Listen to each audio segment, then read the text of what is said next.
My mind is set, my grind is set, my heart on ice cold. I'm only here to even the score. Whoa. My mind is set, my grind is set, my heart on ice cold. We down right now, but did it before. Whoa. See from here we going up. Made the call, I shown up. Now the game is sewn up. Say my name is blown up. We up. We. Hey, how you doing, folks? Chris Harris here, another episode of Buck Sweet Sports Podcast, presented to you by 810 Studios. This is your place for all your local sports, high school football talk. Once again, got the whole crew with me today. Going to go through a little breakdown of what happened on week 3 and get ready for some week 4 matchups. But I appreciate everyone joining us today. Once again, like I said, got the whole crew with us. Brandon Blackwell, Coach Andre Graham, Midway Magic Man, and Brandon Ward out there in Union. So how y'all fellas doing? How y'all weekend going so far? Hey, we're doing great. Going good, man. Intense, baby. Intense. Yeah, been a long weekend. Long games. Oh, yeah. Like I said, man, we're going to go ahead and kind of get this thing started, man. We're going to talk about what happened week 3. So first off, any observations from your prospective teams or any other teams that played Friday night? Now we'll get to Brandon's game, that BuzzFeed Sport game of the week, James Keenan on Whiteville. But any other games that you guys want to, or any results that you want to talk about? Oh yeah. I wasn't at the Union Pender game, but I had multiple people inbox me this weekend, and it wasn't just Union. It just wasn't the Union fans, the Pender fans, because they know I got a lot of friends over there in Pender County as well. You know, they hit me up and they were just like, "Yo, B, I know we smacked Union, but the heart in those kids and the grit and grind, all 60 minutes, even though they were getting beat, man." He said those kids never stopped going. So big shout out to Union, man, building that culture regardless of what's going on, knowing it's a rebuild still, just giving it all they had for 60 minutes, regardless of the scoreboard. So shout out to Union, man. Hey, much respect. I'm gonna have to say, hey, them Raiders fought a tough one. They scored real heavy. They scored real heavy up there at North Johnson. It brought it out 21-6. Then it got close right there at the end. I was biting my fingernails because I was out at the Clinton game, and I was getting some messages. You know what I'm saying? I'm like, oh man. And so they pulled it out though. They pulled it out. Tank, I think they said Tank had about 2 touchdowns there, if I'm not mistaken, almost a pick. Miles gave us a touchdown to put us up 29. And then Perez also was in there. I hear they ran a little bit of wildcat formation there for that Perez touchdown here and there. So, you know what I'm saying? I was like, woo. I was holding on tight while I was sitting over there at that Clinton game. Well, I went to the longest football game of my life Friday. I swear to God, the last 43 seconds or so of the second half, it was like 2 hours long. I had never seen so many cramps conveniently happen on offensive gains in my life. Man, I started to go by every pickle that was on in the concession stand and hand them out on the other sideline over there, because I swear, boy, every momentum play we had, there was somebody down a solid 5 minutes or better with cramps being stretched out in the middle of the field. Like, I mean, it seemed very coached. I'm not going to say it was, but it seemed very coached. Just real convenient, because those same players were doing their thing on offense and never once caught a cramp on offense. But when they was in on defense, boy, woo-wee, they were laying around. But we're going to leave that where it's at. All in all, I'm very proud of the Leopards. Well, we played a freshman quarterback the entire night. We chilled out our starting senior quarterback. He was standing on the sideline, dressed and ready if we needed him. Turned out we didn't. Took us some time to get some offense going under that freshman because our quarterback is definitely he's the team captain, he's the team leader. Them guys have really rallied around him this year, and it's lovely to see. But they wanted to give that freshman some time on the field, and hey, he showed up. I mean, we got him a couple of touchdowns even. So very proud of him. I would say we saw some impressiveness out of Mr. Nakai Owens out there. Let's see, man, what was that 4 tackles, 10 assists, and an interception for 89 yards. I mean, he was doing his little thing out there. He got a horrible face mask that wasn't called. Literally, ref standing there, and my man got drugged down right before he made the touchdown by his face mask. Yeah, so it was a very interesting night. Like I said, we was neck and neck at halftime. Both teams was calling timeouts, trying to get that edge before they come back out to, to start the second half. Let me see. Our little freshman quarterback, he completed 7 of 9 passes for 91 yards. So he was performing. Let's see. Get y'all who got our scores. So that freshman quarterback, his name is Reed Ammons. He ended up with 2 touchdowns. We had Calvin Lacewell with 2 touchdowns. We got Chris Carr cut one up out there for a touchdown. We had Deshaun Carr with a pick 6. Brought it into the house. Let's see. Nakai would have had a touchdown, man. He had an unfortunate fumble in the end zone. He kind of went over the back of one guy into the end zone, and somebody dove right into him, and I guess they caught him just right, shot the ball out the backside, and it was all over, but the turnover right then. So I do want to say, man, our defense showed up as usual. They played ball. They started off a little sloppy and slow. I think they just went in with the mindset that it was going to be an easy ball game, and they got a little bit surprised. I'm gonna tell you something right now. Lejeune got a quarterback on their hands. They have got a darn quarterback on their hands. That boy, I mean, I sent you one of the clips. That was one of several. That was one of several passes he threw like that night. They didn't have much of a running game. They couldn't do much with us there. We was pretty much shutting that down. But hey, my man stepped back on that back foot, lets that ball roll. It ain't nothing for a 50-yard pass. I mean, it seemed easy for him. I mean, they floating it over top of everybody. All the thing that receiver had to do was just keep running, hold his hands out. I mean, is he available for Sundays? And we need him in Charlotte. We need a quarterback. Hey man, he might show up, do it. He ain't a small kid neither. He's actually one of the bigger kids on the team. I mean, he's a good sized boy. He definitely ain't scared. We'll take him. let's see if we can get him on. See if we can get him on the horn, man. We'll give him a call. See if we can get him on, get some streams. Hey, but look, I'm just trying to figure out, Brandon. Like when you were sending me those clips, and you were sending them to us, like I was trying to figure out where that kid was at during the jamboree. You know what I'm saying? Like, right. I did not see this kid come to Midway, and when you showed me that, I was like, you know what I'm saying? Like, where was this kid at coming to Midway? You know what I'm saying? But I guess you got to keep all your stuff bottled up. You know what I'm saying? I know a lot of teams used to that.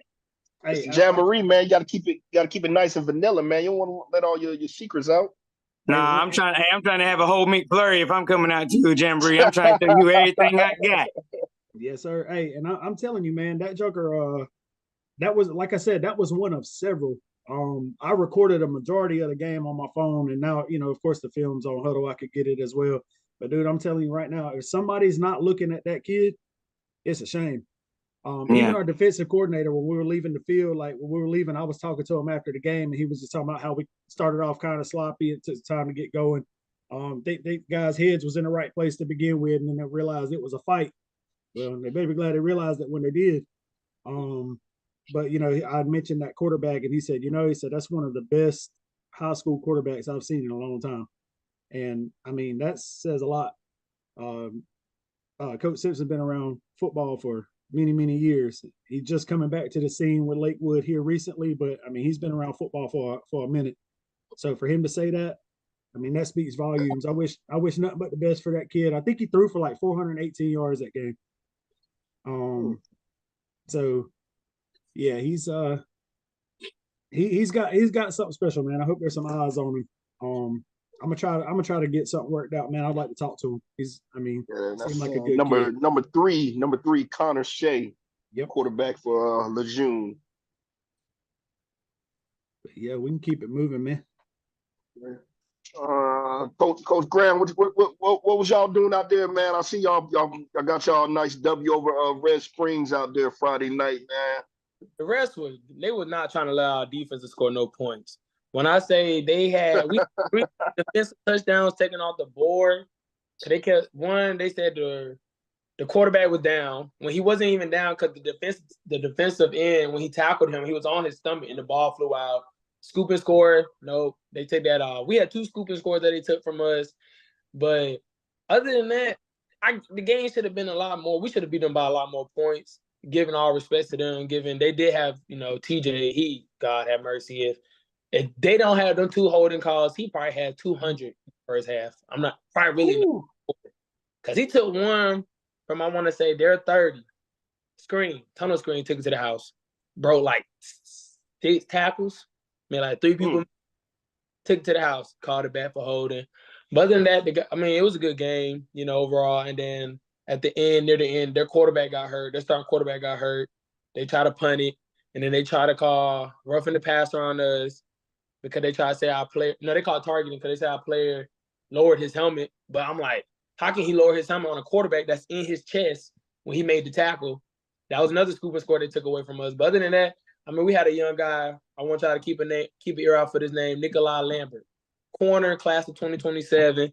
He got moved up to varsity last year. Both games that he started in varsity already got 2 picks. One was a pick, really 3, but one was a pick 6, but they took it back because of blocking in the back. He was the JV guy. He played our first game versus St. Paul's. He's the reason why we won that game, pick 6.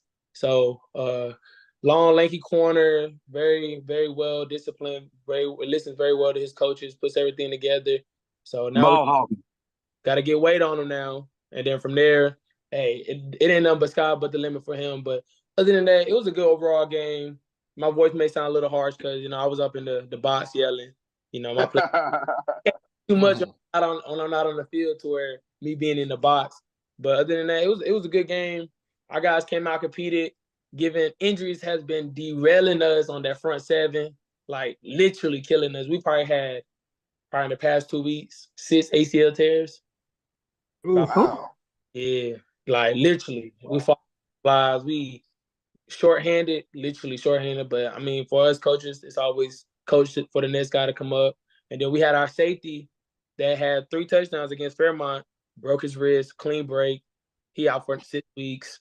So right now, we just trying to stay healthy. We got a bye week. Some of our guys, we're going to go watch the Jack Brick and Scotland game, try to get some eyes on them. But other than that, we just got to prepare for Graves Creek and his wing tee. God have mercy on the soul. So it was a good game, overall good game. But I feel like it shouldn't have been as close as it was, though. Bring your outside linebackers inside a little bit to the corners of the line. It'll cut off. It'll pinch in them tackles and guards. You'll shut the wing team down easy. Yeah, I'm gonna talk to our DC and let him know. Hopefully, we go a lot of cover 3. Yes. From there, cover 3 and man is what I will go against since I got them JV first. So we're gonna be in a lot of cover 3.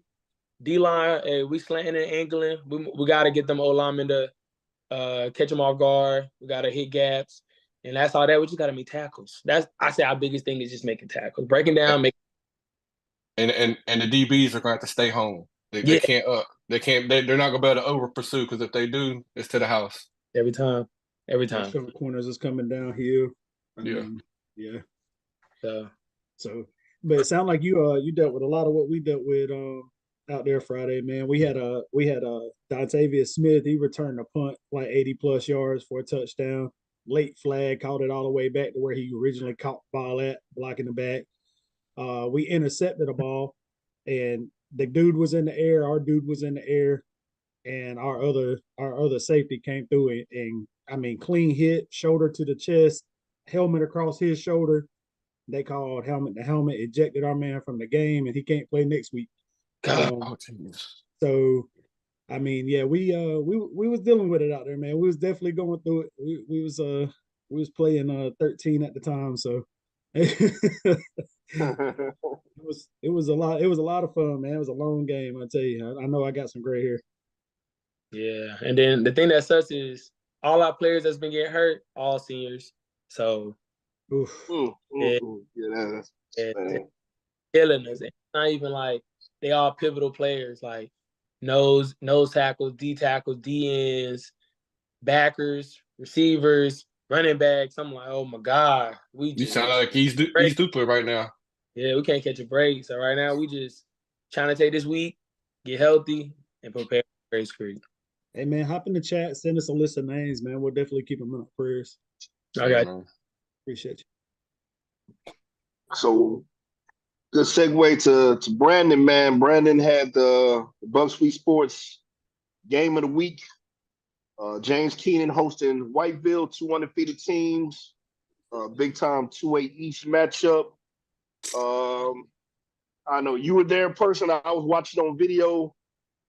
I don't think the video would do it any justice. No, sir. Man, I have to say, man, definitely looked like it was just an awesome, great game. But man, you want to go ahead and elaborate on that and let the people know. Let the people know who our Buzzsweet Sports player of the week is and trench word of the week if they haven't seen the post already. Oh yeah, so this week's BSS player of the week is Tykees Wilson. He's a senior, number 10. Straight dog on defense, man. He does everything. He intercepts. He runs the ball. He catches the ball. He gets the pickle juice if he's on the sideline for somebody that's having a cramp. You name it, bro. My man's like miniature Booby Miles. I was about to say the same thing. Like the dude does it all, and his counterpart on offense, man, and defense. I cannot go without talking without JK, without mentioning number 15, David Zito, Zalela. Yes, Zito, number 15, and Hassan, number 4 on defense. The trio out there on defense is just ridiculous. But going back to what you said, like just watching it on tape like you did or live doesn't know justice. The atmosphere, James Keenan, the intensity on the sideline, like these coaches coach their players. When they come to the sideline, it's they're breaking down the past plays they just went through. They're coaching them up, trying to get around the offensive lineman or get through a block or whatnot. Everybody does their job. If you're if they have 2 blitzing linebackers on a swing pass or something, and there's a pulling blocker, hey, take that blocker out, because if you take that blocker out, push that blocker back, that running back has to bounce back, and that's going to get a tackle for loss, man. The atmosphere, the fans, the coaches, the sidelines, even the guys that don't even play that much. Yeah, it looked like it was live, man. Man, the whole game, like it really had me cheering for James Keenan like I've been there all my life. You know what I mean? Like, yeah. So, big shout out to coach out there, man. Everybody made me feel welcome all the way down from the fans, the athletic director, players. I just want to go through a few stats real quick. Quarterback for James Keenan, Eli Avery. He didn't have a bad game. The only smudge I've seen on his game was the interception. But he was 10 of 18 for 122. His long was 45. Zito, number 15, he had 5 catches for 93 yards, averaged out about 18 yards a catch. He's the one that caught the 45-yarder. The defense, the whole defense, what really surprised me is none of the names we have talked about as our trench warrior was Dakota Henderson, number 61. Kid had a career game, man. He was all over the field. From the left to the right to the backfield, to joining in on tackles that were 10, 15 yards up the field. And he's a defensive end. Definitely got to give a shout out to Dakota Henderson for Trench Warrior of the Week too, man. He played an awesome game. And Takis did have an interception that game. And the refs, hey coach, you talk about refs, they called back 2 touchdowns on James Keenan that were cleared, like nothing happened. And right there in front of the refs, Weifel fumbled, and it was a clear fumble, and they said he was down, which could have changed the whole aspect of the game. There would have been no overtime. But shout out to the Weifel side. Will Fisher, number 3, is a complete athlete, bro. I bet he runs a 4.4, 4.5. Has to. Dude has got some wheels. And number 21, the running back. I do not have his name at the moment, but I will get it. I did speak to him briefly after the game, number 21. I just told him to keep his head up, man. He played an awesome game. You know, he's like a downhill runner. He was a bowling ball dude, and great game. Great. Takis came to the sideline. He said, "We're gonna block this field goal, and then we're gonna win this game." And I'd be darned if they didn't block the field goal. Cito ran it in for a touchdown. And shout out to the first-year kicker for James Keenan, man. In a clutch moment like that to come out and get stalled out by a time. They get stalled out by a timeout and then come back out and just nail that thing straight down the center, man. Shout out JK and such great intensity and environment. That was one of the best games I've seen in a long time, man. Real great. Definitely one of the better games in this area so far this season, man. I mean, literally had me on the edge of my seat, man. And like you said, man, the kicker to go out there, like I said, find out that that's his first year kicking, and I mean, just calm, just smooth, didn't even look like it bothered him, man. And not none. That was just an awesome football game. So shout out to all the folks out there in Warsaw, James Keenan, team that you definitely got to keep your eye on, a team that definitely put themselves on the map this week because Whiteville returned a good group of athletes from a team that made the Final 8 in the 2A East last season. So, but James Keenan to really get that to come in here and get that win, and not only get the win, but avenge a 42-7 loss a season ago. Definitely got to put the Tigers on the map, man. Any other thoughts on BuzzFeed Sports Game of the Week, James Keenan versus Whitebeard? I will say, I'm sorry, Brandon. I just want to say real quick, like another impressive thing about, JK coming out and doing what they did, and even that young kicker like that, is you could tell in that interview we did, they were all feeling the pressure of this Whiteville game. Like Whiteville stomped them out last year, and they were on a mission. They felt like if they were going to prove something, that this was the game that was going to allow them to prove it. And you could just tell when we asked the question, like how they were feeling about that game, that was the first time everybody took a minute and had to breathe before they answered. So I want to give a shout out to all them boys as well. It's just an awesome group of young men. It's been an honor, to meet them. They've definitely been on my mind these last couple of weeks. Just a great group of kids, man. I'm very proud of them. Congratulations on that win, JK. Taquise also just took his official visit to Old Dominion this weekend as well. If they smart, they better get that boy an offer on the spot. Don't let him leave campus. Do not let him leave campus. and shout out to Barton. Shout out to Barton College for getting my information and checking us out. And if you want to go to JK and you want some good concessions, they do not have a concession stand. They have about 5 or 6 food trucks lined up out there, so some good food out there too. Say less. Yeah. Any other thoughts on JK versus Whiteville before we start getting into these week 4 matchups? Good to go. All right, week 4, man. We're moving on, approaching the halfway point of the season. You're going to start seeing, these teams separate themselves, from the contenders, the contenders rising to the top, So we'll go ahead and get started. These picks.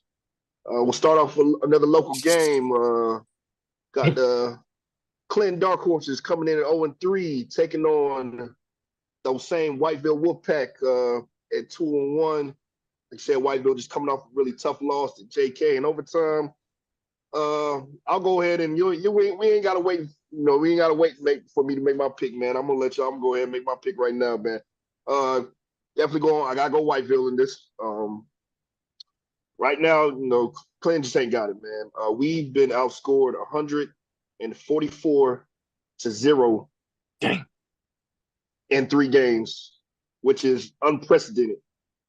At least as long as I've been watching them play. I mean, I think we had down years. I think the last one, 2011, was probably the worst of that. I think we went 1-10 that season, but even then, I mean, it's just bad, man. So Whiteville's going to be coming in. They're going to be coming in hungry, trying to get that that bad taste out their mouth from losing Friday night. We put them on. We put it on them in their place last season, so they're going to be looking for some get back. And when it comes to playing Clinton, man, people not paying attention to who's coaching on the sideline and who's on the field. You're Clinton, so they want that W. So it's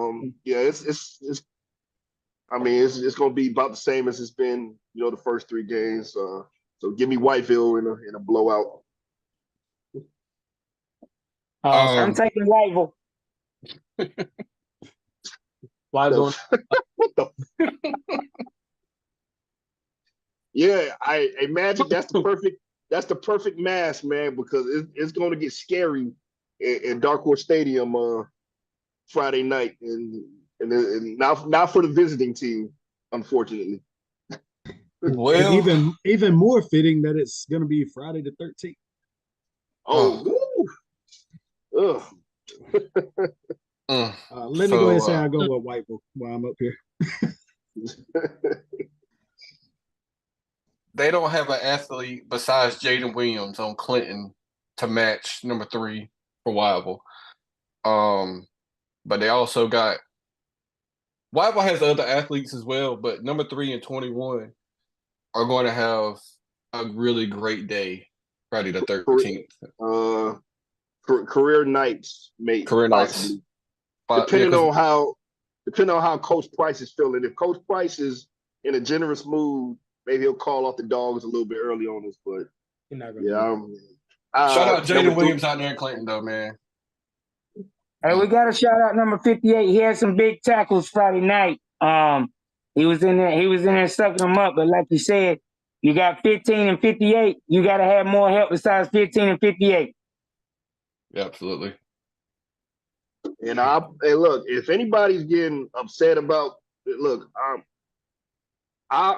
look, man, if you're looking for somebody to sugarcoat something, go hit up the Krispy Kreme or the local candy shop, because I ain't got no sugar left for you, brother. Like it is what it is on the field right now. So I mean,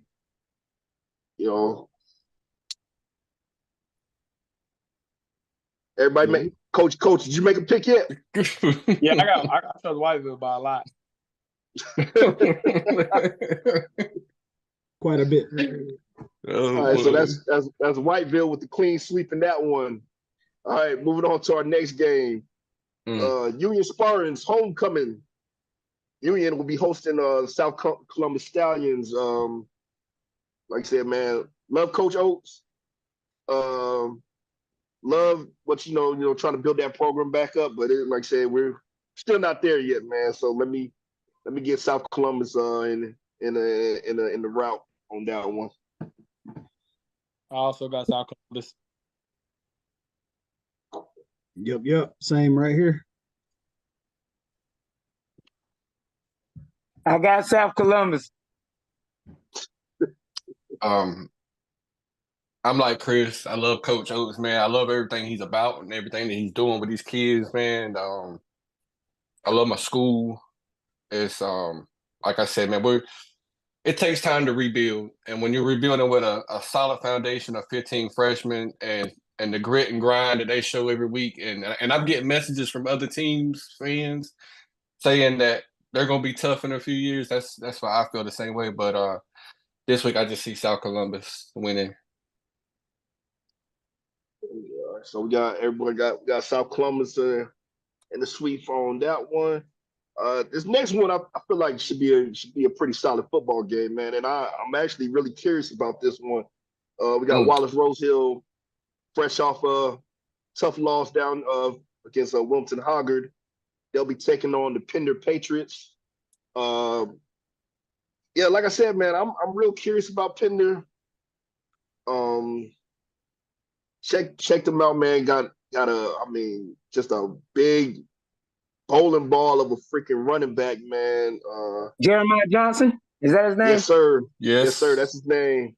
It reminds me, man, any of my Carolina Panther fans, man, he reminds me of a Mike Tolbert type of like fullback, man. Just big, man. Probably, really look like he's really tough to tackle. If you don't stop that boy before he gets his momentum going, man, it's gonna be a long night. But like I said, I'm curious about Pender. I see how they handled Lejeune, and saying, like I said, I feel like Lakewood's a really strong 1A school, and seeing how it was a little bit closer game with Lakewood and Lejeune, and seeing what Pender did. And like I said, I hate when people compare scores to common opponents, but I'm just curious. I'm really curious about Pender right now, man. I haven't watched him play yet. I'm definitely going to be trying to tune into this game Friday night, and it's tough for me to make a pick.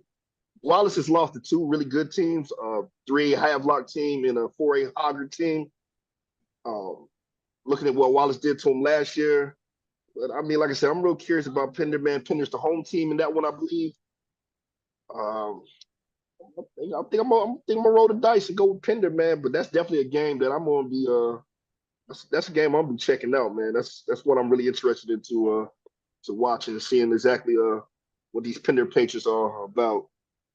I want to jump in next if nobody cares.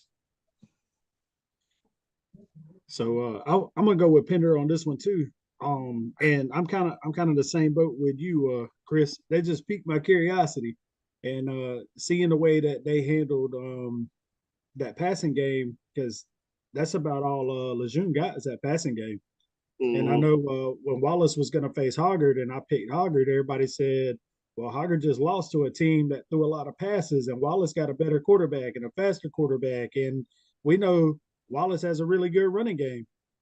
Well, you know what I'm saying? So what we're gonna do? We already know they can handle the pass because I just witnessed what the team can do. That they just so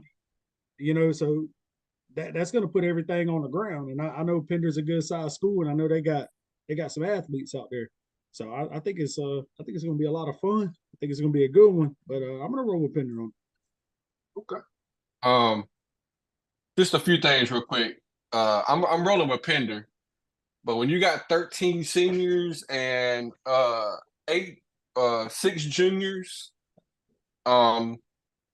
that's called culture, and that's called when Pender was going through those like last year. Pender started off hot, like they started off 2-0, 3-0, I think, and then they started getting into the gauntlet of Trask and all that, and they started losing.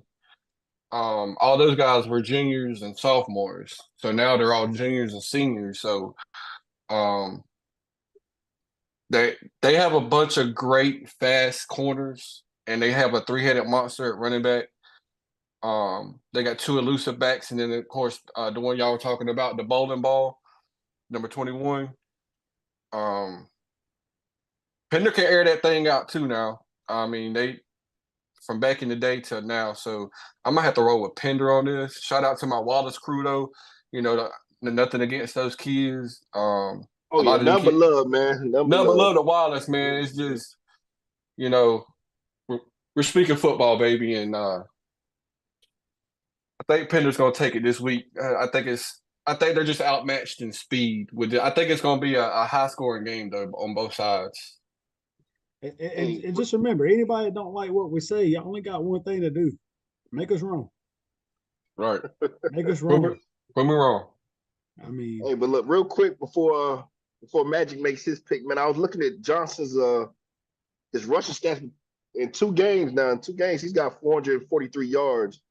So yeah, the boys carrying that rock, man. Yeah. Averaging 221 yards a game. Yeah. Jeremiah Johnson. Jeremiah Hey, Johnson. that's exactly what I was looking at. Against Union, he had 10 carries for 237. I think that's what it said.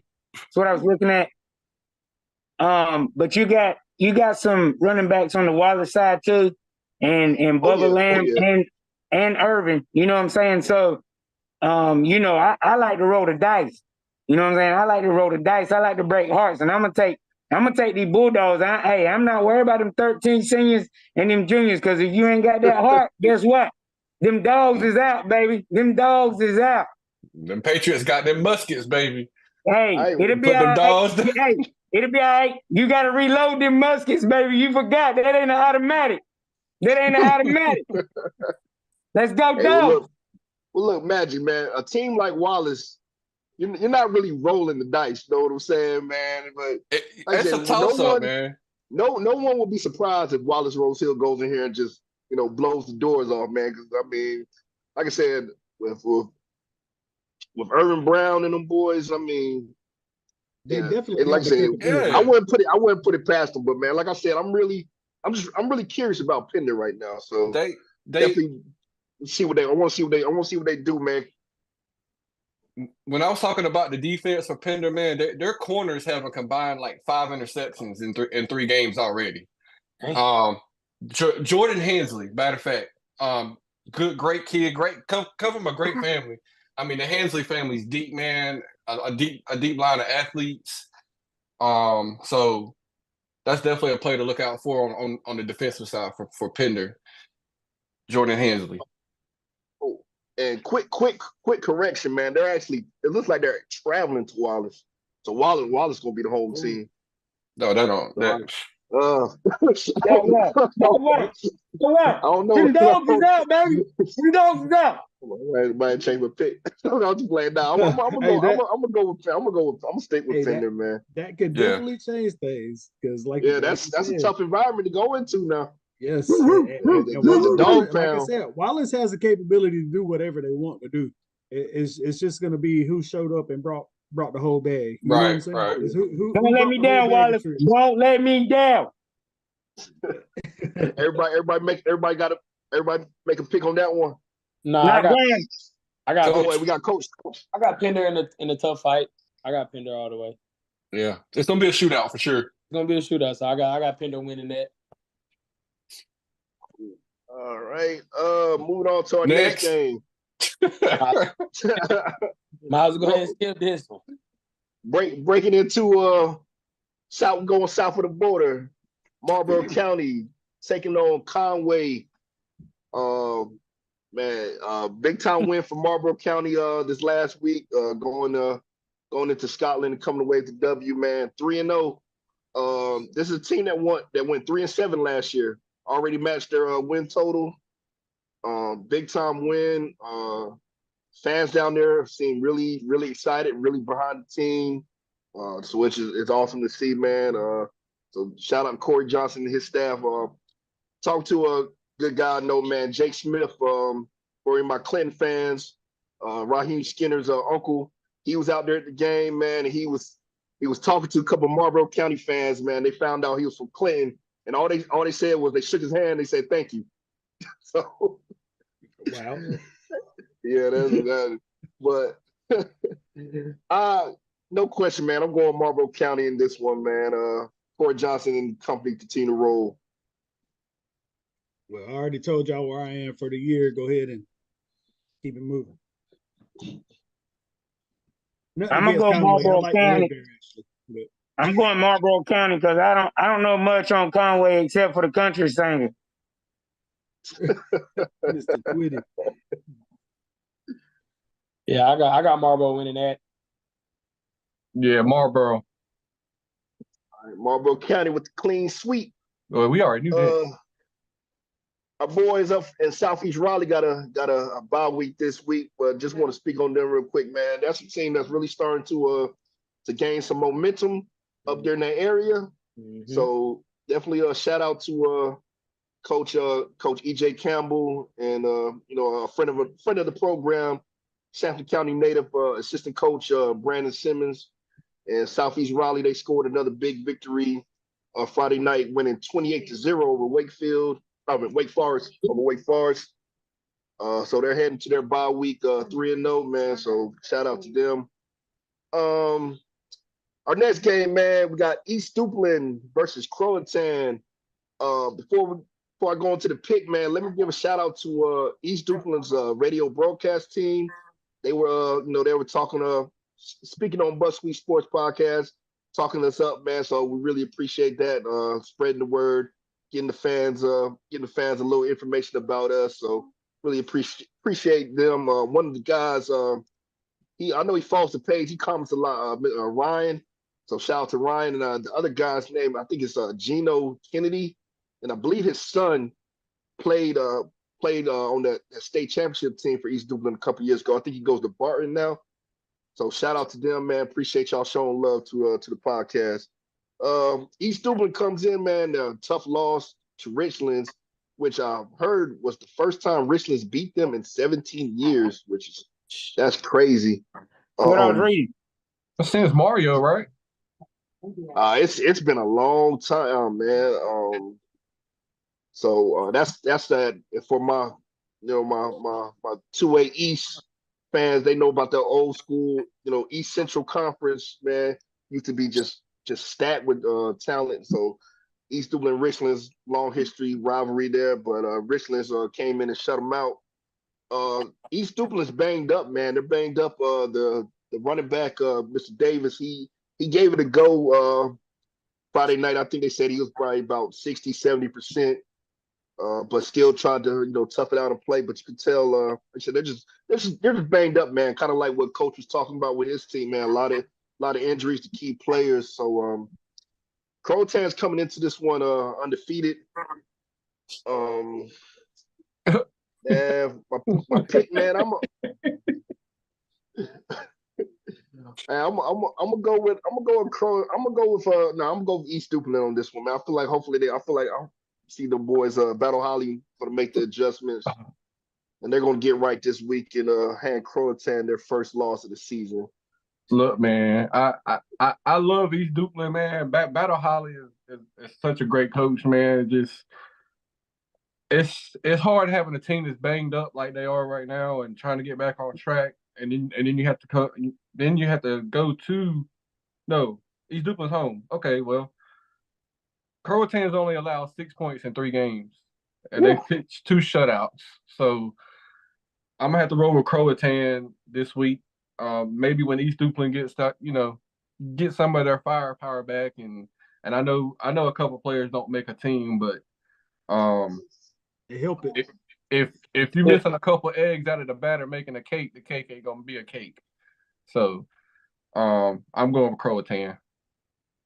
Give me Croatan. Just to piggyback off what y'all said. Hey, the injuries, I mean, I know a couple players don't make a team, but when it's them players that make them plays and you don't have them, it does show on the field, and it does even show as far as energy on the sideline as well.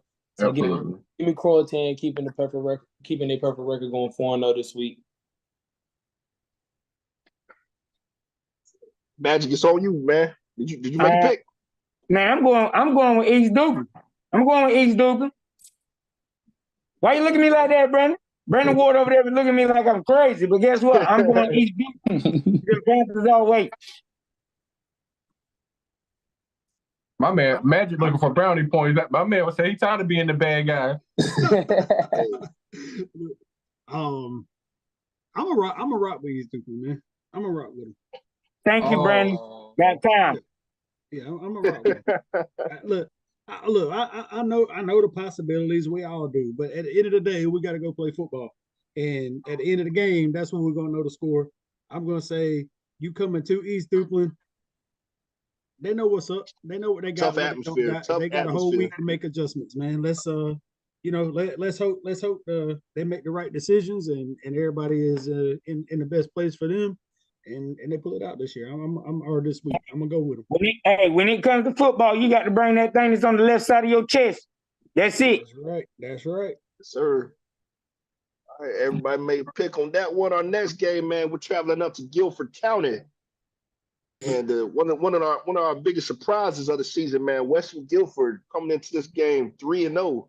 We're talking about a team that went 2-8 last season, already surpassed their win total. Shutout Friday night, winning 30-0. Running back Tim Baker had a huge game, 3 touchdowns, 177 yards. Team that's, man, they're feeling themselves, man. They listen to all the doubters during the off season, man. And Coach, shout out to Coach Anthony Timmons. Shout out to Coach Juan, who's been on the program.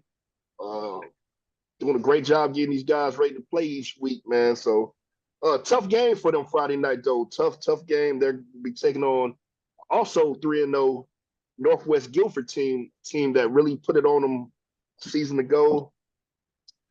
Man, it's tough, man. I'm not going. I don't want to pick against them, man. So I'm gonna roll with. I'm gonna show some faith in the Hornets, man. I'm gonna go with the Hornets in the upset, man. Moving to 4-0, man. Looking back at their some of their previous history, man, this would be probably their best start, maybe in school history, at least from. I went back to 2007, man, and I don't ever remember seeing a 4-0 start. So shout out to West Guilford, man. Y'all might be able to make some history Friday night. I'm going Dub G. Give me Dub G. We should have just picked on 3. WG. Hey, I'm going with Western Guilford because your boy Baker back there, he just a dump truck and got all his boys in the back and dropping them off at construction sites doing work. That's it, baby. For real. I got Dub G winning it as well. From what I see, Northwest Guilford, I don't see them scoring a lot of points throughout their first 3 games. And Right. hey, Dub G got 2 shutouts. So hey, they don't bring that offensive power. Dub G, hey, I got Dub G winning by 14. I got him winning by 14 plus. Landslide. Right. Landslide. He said he ain't just picking him. He's gonna stand on that thing. He's standing. Hey, that's they 3 and they still up high, man.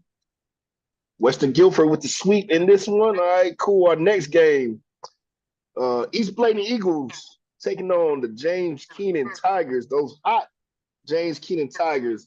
I'm rolling with JK in this one. The only thing I will say is hoping they don't have an emotional letdown. That was a really, really emotional win Friday night. And, sometimes it's kind of hard to get up the next week. But I don't think you're going to have that problem with this group. So I see James Keenan continuing to roll into conference play. Give me JK over East Bladen. I'm gonna say I've noticed I went and watched East Bladen play West Bladen not this past Friday, but the last Friday. Well, it was the Monday because it was a rescheduled game. East Bladen is kind of different, man. They really don't have one specific playmaker, man. They got multiple guys that can get out there and score, either passing, running, defensively. Not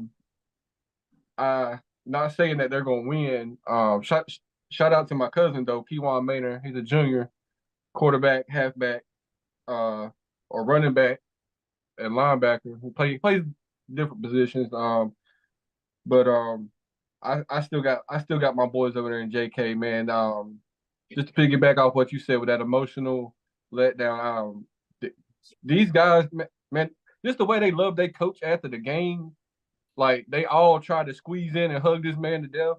The buy-in to the program and everything like that, coach will have them back right. Like it's 0-0 season. So I'm going with JK. Yes, sir. Shout out Coach Tim Grady over there at James Keenan. Good dude, man. Real good dude. I talked with him a little bit after that game I went to, man. He's awesome.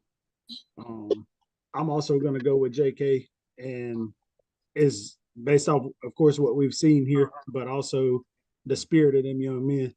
To see how they've came together and really bought in to not only, their coaches in the program, but to each other. I know when we talked to number 4, he don't talk a whole lot. He don't have a whole lot of words, but he had mentioned, he said, he said, I was around last year, but you could tell them guys weren't bought in. From that team to this team, it's something totally different. He said, I won't all the way there. He said, but now I'm starting to earn the respect and the love and the relationship with the guys I'm taking the field with. He was like, when I walk out there on the field with them, it's something totally different than I ever felt before. And I could tell we're going to do something special. That was his words. I'm going to tell you something. I believed every word when it come out of his mouth. I could feel it. I'm going to roll with JK because I think this year they're going to do something special. I got JK as well. Hey, all I got to say is I got them James Keenan boys. They coming hot off that win from Whiteville. And Mr. Wilson is gonna go ahead and show you what it's about when he bring his boys on the field. So, you know what I'm saying? And I got to say that was my flaw for leaving the man off the list. You know what I'm saying? So I'm sorry. So I'm gonna make me a number 10 jersey when I come to JK. That's all I'm rooting for. Number 10 out there, and number 5, Morrissey. Hey, that's a headhunter for sure. Yeah. Hey, look. After watching some of the plays he was making, I understand, and I told you this, I understand why they got so upset now. Because the kid was all over the field. I mean, his ball skills, I don't know what he's being recruited as or what they're looking at, because, I mean, he's a pure athlete. He can play, either side. But his ball skills as a defensive back, he was shadowing, Whiteville's Will Fisher, also a great athlete. And it was several key breakups where I think anybody else, Fisher catches that, But I mean, just great ball skills and instincts as a defensive back. So I don't know what he's being recruited as, but I would definitely be looking at him as on the defensive side of the ball. It's funny with him because he's a small frame dude. Like, he's not a big guy. But I know some of them bigger fellas, them tall receivers and stuff out there on that field. I bet you they see him a little bit differently when they leave. I bet when they first see him, they're like, "Oh, that's a mismatch." And then after the game, they're like, "Dude, how did he get that big?" Like, because I'm gonna tell you something. Like, I mean, he shows up. I mean, you look at that. Look, we got a little picture of that interception up there. You see how high off the ground that man was? Like. And I heard somebody told me at the school when I was chatting around at the school when I was trying to work everything out for us to be at their games and stuff, and they were talking about his football skills and stuff, like how good he was, and he plays both sides, and hey, tell you what, if you're looking for a guy to put it in there, well, he'll flat put it in there. That was one of the comments that got made to me. But then they turned around and said, but he's really a basketball player, and I was like, what? So, man, we got to cover some basketball this year, y'all. Oh yeah, we do that. Definitely do that, man. No discount to Old Dominion, man. I know they're an FBS team and everything, but if you're a big Power 5 school and you're not down here on the East Coast looking at these smaller schools with the athletes they have, shame on you. Shame on y'all. You missing something. Hey, man, that's what I said, man. These small rural towns east of 95, man, there's some diamonds and there's some diamonds out here, and y'all are missing out. They'll be sleeping. I think a lot of it is because they know that it's so much harder to get seen down here. Like, it's so much, it's so unlikely that somebody just all of a sudden stumbles across you. You know what I'm saying? Like, so I think they play, with a different kind of intensity and kind of a chip on their shoulder because they want somebody to see them so bad, and hey, man, we here. We got anything to do with it, they're going to see them. Right. Yes, sir. Hey, look, I'm talking up that young man and several others the rest of the season. Now you were talking about Carnegie, number 4. Oh, hey, when they send him on the blitz, man, look, the offensive lineman can't touch him. I mean, it looked like he just went. I mean, I would blitz him every play. Like, you're gonna blitz. We're gonna blitz until you stop him. Because when they send him and when they send number 5 at the same time, they were blowing stuff up. And like, I love James. I love James Keenan's intensity, and I love their team speed. And like I said, even if you happen to break a tackle, you got 4 or 5 right there in your face, ready to bring you down. Like they get after it, man. So I really that's something that really stood out to me on tape. But yeah, Cornelius when he blitzed, oh, ooh. And I'm talking about number 4. Yeah, number 4. I'm gonna tell you something. I'm gonna tell you something about Hassan. Though, like the little interview we did with him, fool you. He don't. I mean, you could tell he's got some size on him, but he's got that baby face. So you don't think about like him being a big guy. He's a big guy. Like I hate to try to guess. 6'4", 220 probably. Yeah, at least 6'4", probably 6'4", 220. Yeah, he's a big fella.